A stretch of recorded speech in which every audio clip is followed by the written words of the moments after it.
Hi, we are going to be reading Conan the Barbarian Red Nails. So, we are starting with chapter 2.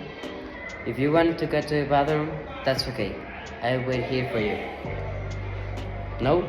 Okay, then we'll start. Chapter 2. By first light. Saying nothing more, Conan went down to the cracked little way. He cut lock, thin sticks from the tree branches. Back on the ledge, he ties these together, with his knife at one end. Using forest vines, do you like my spear? He asked when he was finished. Yes, but will it go through dragon skin? Said Valeria. There's more than one way to kill a wild cat, laughed Conan. He put the end of the spear in one of the poison-filled apples, moving it around until it was covered in purple juice. Then he went down the crack again and began shooting at the reptile, calling it every unpleasant name that he knew. Angrily, the terrible animal stood on its back legs and opened its mouth to attack. At once, Conan drove the spear into the side of its tongue. The great animal went crazy, screaming and moving its head from its side in pain, trying without success to shake out the spear. Then, suddenly, it ran off. "It's working!" cried Conan. "The poison's making it thirsty. It's going to the pool. Now is our chance to escape. There is a walled city in the desert to the south. I saw it from the top of the crack," said Valeria quickly. "Let's go there." "All right," answered Conan. Quickly they climbed down to the forest floor, moving around the pool where the reptile drank. "That's good. There's no wind," whispered Conan. With the poison in its blood, the dragon won't be able to see. But if it smells us, we're finished." Soon they reached the edge of the forest. The desert was closed by the sun, but the sun was going down now, and night was coming. Just then, a desert wind blew toward them. They suddenly heard the reptile moving through the trees behind them. "Run!" cried Conan. They ran for their lives. But the reptile was dying. It crashed into a tree, fell, and died not get up. "Let's go on," said Conan. "Maybe other dragons will come when they heard its death cries." So Conan and Valeria hurried across the desert.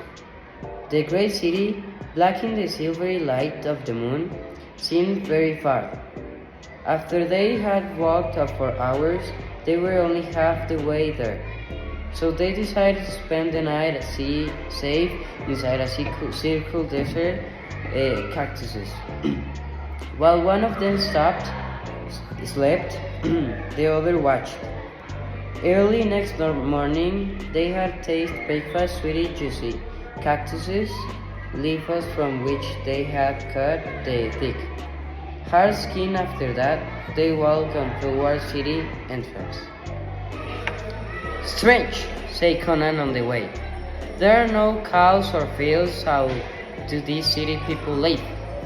Valeria looked at the high city walls, now as red as blood in the morning light. No heads looked over them, no voices called, always still and silent. I don't like it," she said. Later that morning, they arrived at the great metal city gates. They were closed and green-white with time. "Nobody was opened these for years," cried Valeria. "That explains a lot. It's a dead city," replied Conan. "But how live here? When and why did they go?" And did they leave any treasure behind them? Added Valeria with a pirate's interest. Let's see about that, answered Conan, and he puts his shoulder to one of his gates to push it forward noisily. The great metal door opened. Taking their swords in their hands, Conan and Valeria entered the city. They found themselves not in an open street, but in a great and carefully stone hall that was tall, long, and wide. The floor was strange, deep red columns, and the walls were dark green.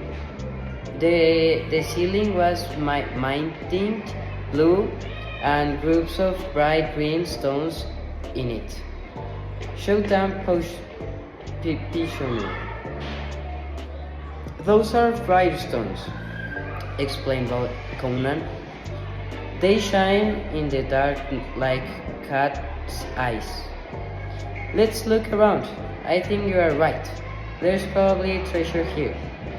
So they walked down at the great hall. The floor under the tree showed like fire. There were no doors from the hall into the open air. Only other rooms, sometimes narrow. High windows lay through downs, covering everything with their fantastic green light. Sometimes they saw white stone tables and chairs on which dead carpets in the room. There aren't any bones or dead bodies anywhere, so I don't think everyone here died suddenly from a terrible illness, said Conan. Maybe they just left the city one day, but why? Who knows, answered Valeria.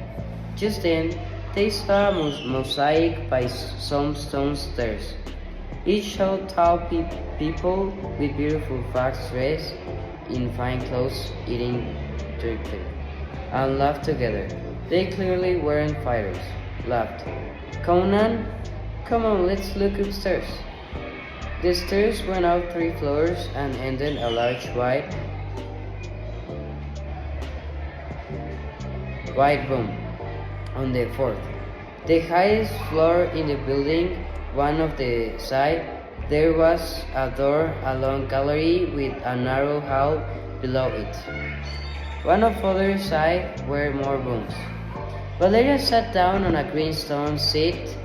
I think the people here took all their treasures away when they left, she said.